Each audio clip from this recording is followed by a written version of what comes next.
Nearly a month into the regular season, the Dallas Cowboys sit at 2-1 as we welcome you in to a special edition from the Star in Frisco. We have Isaiah Stanback, Barry Church, Nate Newton. I'm Kyle Yeomans. Glad you're with us. The Cowboys with that one loss coming from the Arizona Cardinals. I don't think any of us expected that one to happen last week, but it did. 28-16 was the final score. Barry, I'll start with you. Cowboys with their first loss of the season. What was the most concerning part? Well, I'm going to go straight to the defensive side of the football. I think the most concerning and disappointing part was giving up 222 yards on the ground to the Arizona Cardinals and James Conner out there, especially with how talented this front seven for the Dallas Cowboys is. It was surprising that they gave up that much yardage to the Cardinals. Yeah, I agree with that, Barry, but I'm going to go ahead and take it to the offense. And I think their continued struggles in the red zone is something that's now concerning because this has been persistent over the first 3 weeks of the season. You're getting down there, you're getting 75, 80 plays a game, but you're not capping it off with touchdowns. That can come back to bite you, and it just did.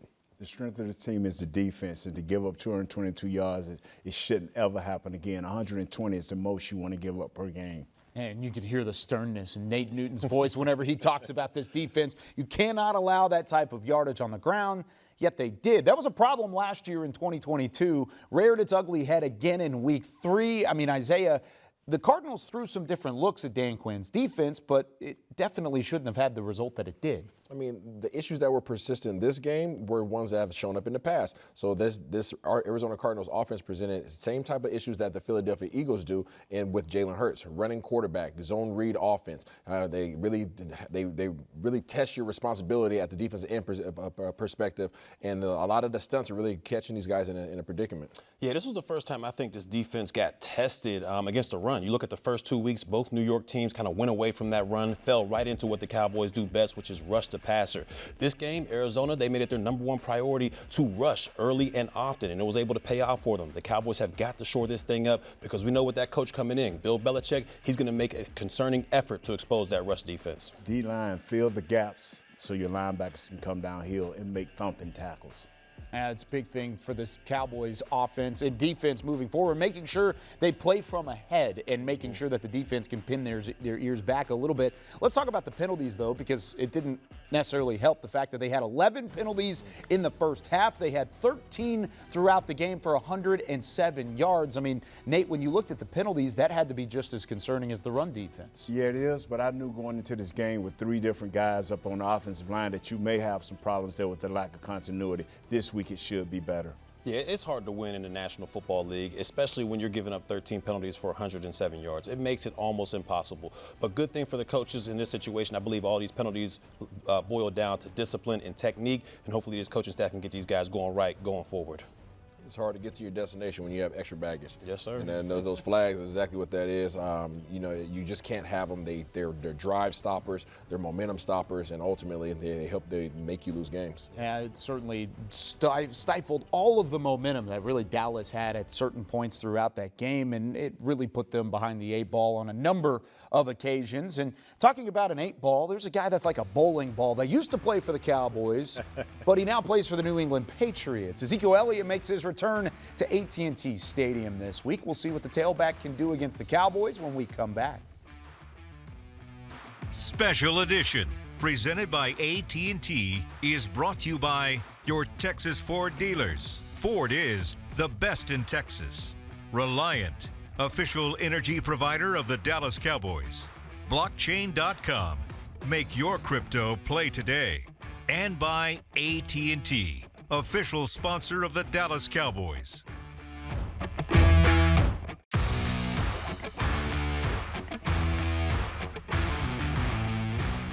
This segment is brought to you by the NFL Fan of the Year, presented by Captain Morgan.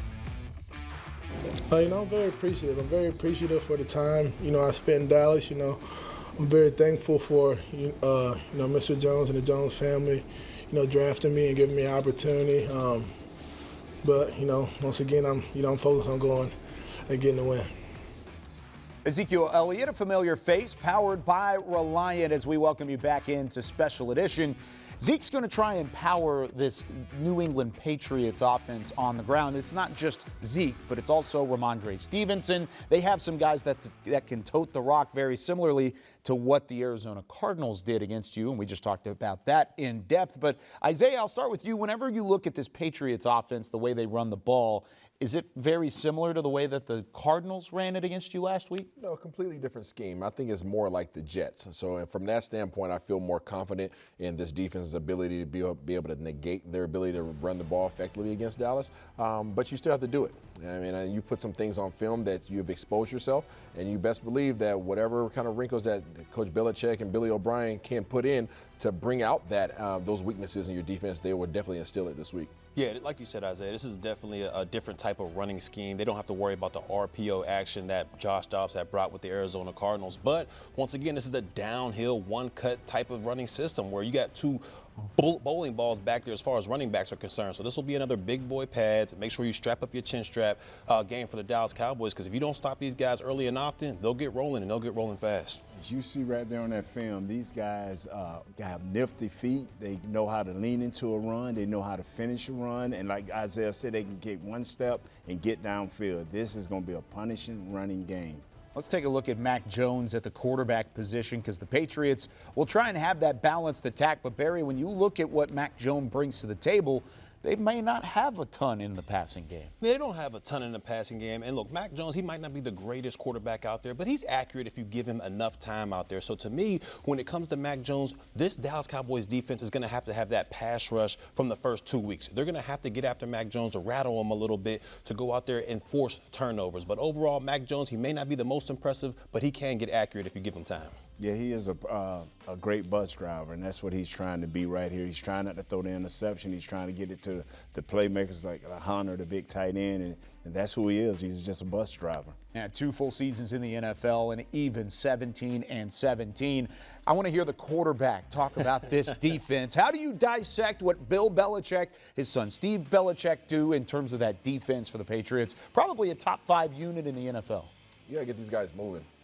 His defenses have been and are predicated on size and physicality. So if you can get these guys off their mark, you have a good chance of being successful against them. If you think that you're just going to line up and move their massive defensive linemen and massive linebackers off the ball and just throw it over the heads of their tall cornerbacks, it's not going to happen. Yeah, we all know what Bill Belichick loves to do best defensively, and that's take away what the offense does at their best. So to me, what the offense does best for the Cowboys is get the ball to CeeDee Lamb. So you can expect Bill Belichick to cook something up to slow down the production of CeeDee Lamb, and it's going to be up to Mike McCarthy and the crew to counter that. Now, is that going to be big days from Pollard, the tight ends, or Cooks or Gallup, whoever the case may be? One of these other guys are going to have to step up in order for this offense to be productive. Whatever the blocks are and the schemes are, make sure you do your job, because these guys are hard to move up front. That's what Bill Belichick always says. Do your job, DYJ. Isaiah knows that. He was underneath the tutelage of Bill Belichick. And so because of that, we're going to put you on the film. Jackets come off here this segment. When we come back, special edition film room time. We break down what went wrong in terms of the run defense. How can the Cowboys flip the script in Week 4? This segment was brought to you by the NFL Fan of the Year, presented by Captain Morgan.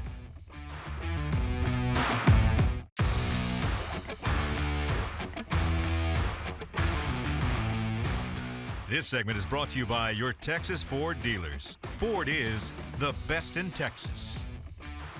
I guarantee every person in that locker room is hungry and ready to fix it, because as soon as we lose, we're like, man, what happened? We like, this happened, hey, how we going to fix it? And that's from everyone, all the leaders, even the guys coming up, just like, man, I think it kind of surprised some of the young guys because how good we've been. And I was like, man, this is the NFL. This is what happens, any given Sunday. Micah Parsons brought to you by Texas Lotto as we welcome you back in the special edition with Isaiah Stanback. I'm Kyle Yeomans. This defense allowed 222 yards on the ground last week to the Arizona Cardinals, and for the most part, it was disappointing, and it led to a loss. It wasn't pretty from this Dallas defense. Looked like a lot of the problems that happened in 2022.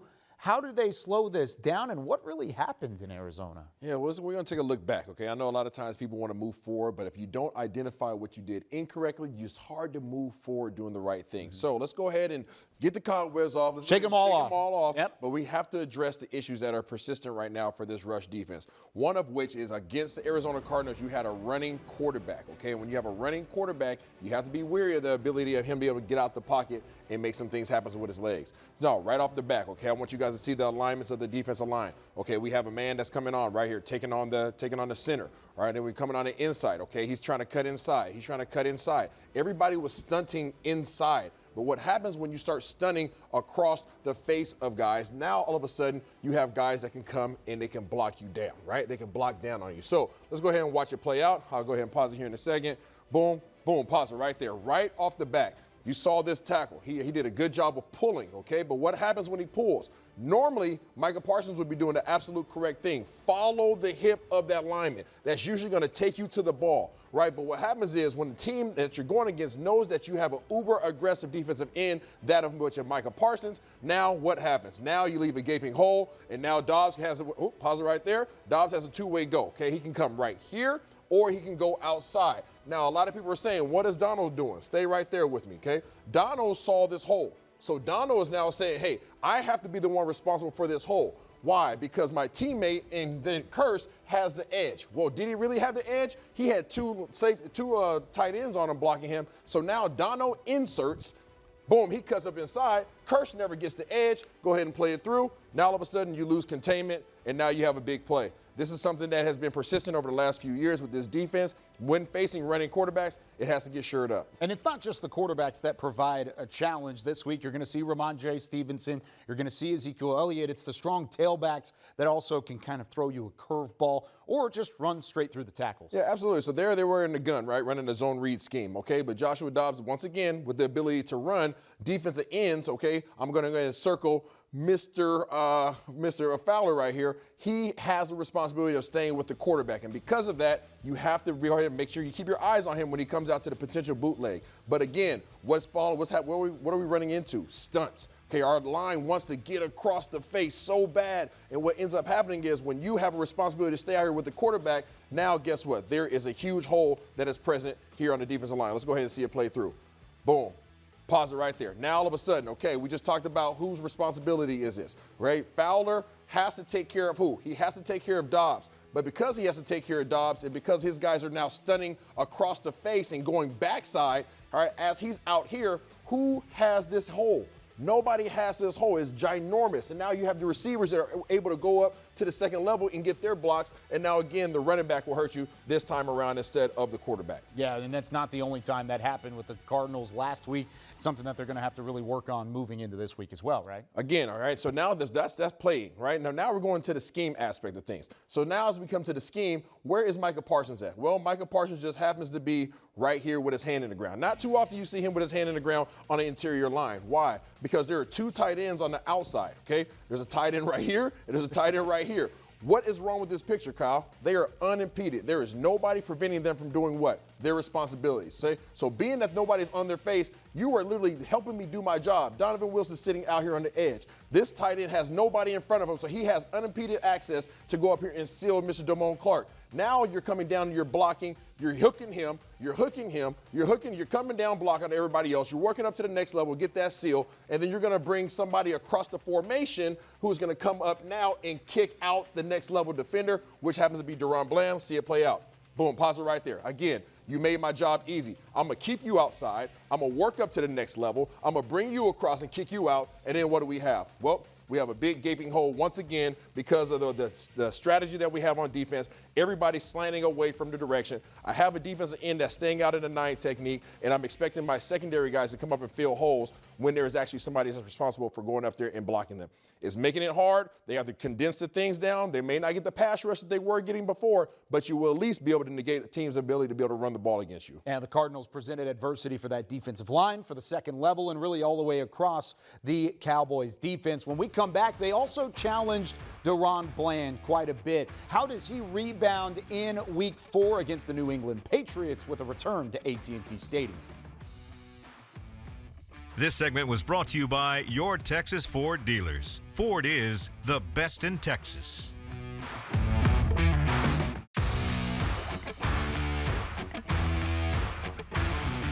Take a look at this Cowboys field day. Everybody plays, presented by Texas Lotto. The Cowboys doing great work in the community as Cowboys players, and the Dallas Cowboys cheerleaders invited students from Lyon Elementary to the Star in Frisco to learn new football drills and DCC routines. The Cowboys and Texas Lotto then donated $2,000 to Lyon Elementary as they continue to do great work in the Dallas-Fort Worth Metroplex. DeMarcus Lawrence even a part of that out at the Star in Frisco. As we welcome you back in to Special Edition at the Star in Frisco. Isaiah Stanback, Barry Church, Nate Newton, as we take a deeper dive into this Week 4 matchup with the Dallas Cowboys. A lot of the fixing needs to be done on both sides of the ball. It was a complete team loss against the Cardinals. Nate Newton, I'll start with you. If you had one area that you could super fix right now, what would it be? It would be the red zone, Kyle. Right now, what we have to do, once we get inside the 10 or the 5, what we have to do is be a devastating downhill running team. That way we can bring the linebackers closer and we can bring the safeties closer. So when you go play action pass or you roll out, you will have a slightly bigger window to get rid of the ball, but run first. I'm going to go ahead and go with get the ball to Brandon Cooks. You brought him on this team. You want him to make some plays, but you've only thrown him the ball 11 times. His direction, 4 of those catches, he's only had 4 catches. 3 of those 4 catches have come within a 5-yard route. Find a way to get the ball down the field to this man. He's a playmaker. Right now, he's not being utilized properly. Yeah, and I'm going to go on the defensive side of the football. I got DaRon Bland. I think there's a couple things the Cowboys can do to help transition Bland from the inside corner to the outside corner. One is you play a little bit of two-man on that side. You let him use his aggressiveness, use his length and physicality to get his hands on these receivers and take away all the short stuff, knowing that you got a safety over the top to handle everything deep. Also, something that I know Dan Quinn won't like to do, but you sprinkle a little bit more zone coverage in there. Let the man do what he does best, and that's read the quarterback, eyes on the quarterback, and get great breaks. That's where he got a lot of his interceptions last year, was eyes on his quarterback, reactive. So let him play a little bit of zone.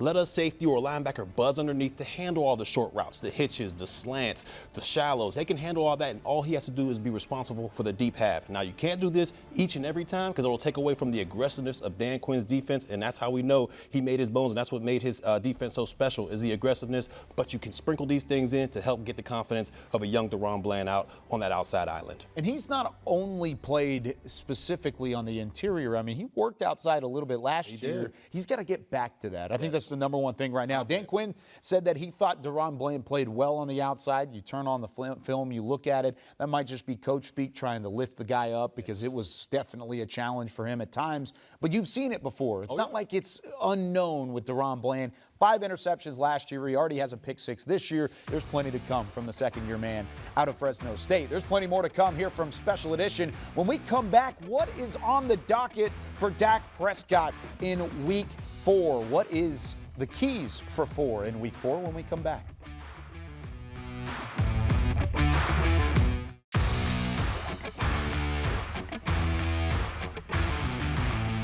Special Edition, presented by AT&T, was brought to you by your Texas Ford dealers. Ford is the best in Texas.